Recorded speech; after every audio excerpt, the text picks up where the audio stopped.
കഷ്ടപ്പെട്ട് ഗൾഫിൽ പോയിട്ട് അധ്വാനിക്കുന്നവന്റെ വരുമാനം 60,000 രൂപ അല്ലെ. PSC എല്ലാം കഴിഞ്ഞ് BEd കഴിഞ്ഞ് കമ്മീഷൻ കൊടുത്ത് നമ്മൾ എങ്ങനെ ജോലിക്ക് വന്നത് ടീച്ചർ വരുമാനം ഓക്കെ. ഈ വരുമാനം കിട്ടാൻ നമുക്ക് ആഴ്ചയിൽ താങ്ങൂല. ഇവിടെയാണ് ഈ വരുമാനം തരാൻ കമ്പനി തയ്യാറാണ്. ഒറ്റ കാര്യം പറയുന്നുള്ളൂ, എല്ലാ വ്യക്തിയും ലോകത്ത് ജയിച്ചിട്ടുണ്ടെങ്കിലും അത് കോർപ്പറേഷൻ ആണ്, ഇറ ഓഫ് കോക്രിയേഷൻ ആണ്, ഇറ ഓഫ് ടീം വർക്ക് ആണ്, ഇറ ഓഫ് നെറ്റ്വർക്കിംഗ് ആണ്. ഒറ്റക്കൊട്ട് കാലും കോടികളാലും ഉണ്ടാക്കിയിട്ടില്ല. അങ്ങനെ വരുന്ന സമയത്ത് നെക്സ്റ്റ് ഒരു ആഴ്ചയിൽ മാക്സിമം ഈ കമ്പനി കൊടുക്കുന്ന ഇൻകം ആണ് 17 ലക്ഷം ബസ്സുകൾ ബ്രാഞ്ച് കൊടുക്കും. 17 ലക്ഷം ബസ്സുകൾ ബ്രാഞ്ച് ജോലി വന്നാൽ ഈ ഒരു 17 ലക്ഷത്തിന്റെ 12% 2,10,000 എന്ന് പറയുന്ന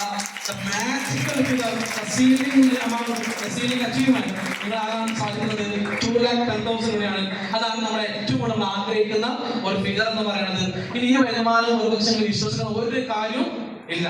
പക്ഷെ വിശ്വാസമാവും ഇവിടെ ഈ ഒരു സെഷൻ കഴിഞ്ഞ് നെക്സ്റ്റ് സെഷനിൽ ഒരുപാട് ആളുകൾ, അതിൽ 4ാം ക്ലാസ് ഉണ്ടാവും, 8ാം ക്ലാസ് ഉണ്ടാവും, എഞ്ചിനീയർ ഉണ്ടാവും, നിരവധി ആളുകളുണ്ട്. ഇവരൊക്കെ വന്ന് പറയുന്ന സമയത്ത് നമ്മുടെ ഉള്ളിൽ ഒരു തോന്നലുണ്ട്, ഇത്രയും വർഷം ഇത് എന്തുകൊണ്ട് അറിയുന്നില്ല. സ്വർണ്ണം നമ്മൾ ആരൊക്കെയോ വീട് വർക്ക് ചെയ്തു, എവിടൊക്കെയോ വർക്ക് ചെയ്തു, മണിക്കൂറിൽ ഒരുപാട് കാലം ചെലവഴിച്ചു, ഫോണിൽ തോണ്ടി ഒരുപാട് കാലം സമയം ചെലവഴിച്ചു.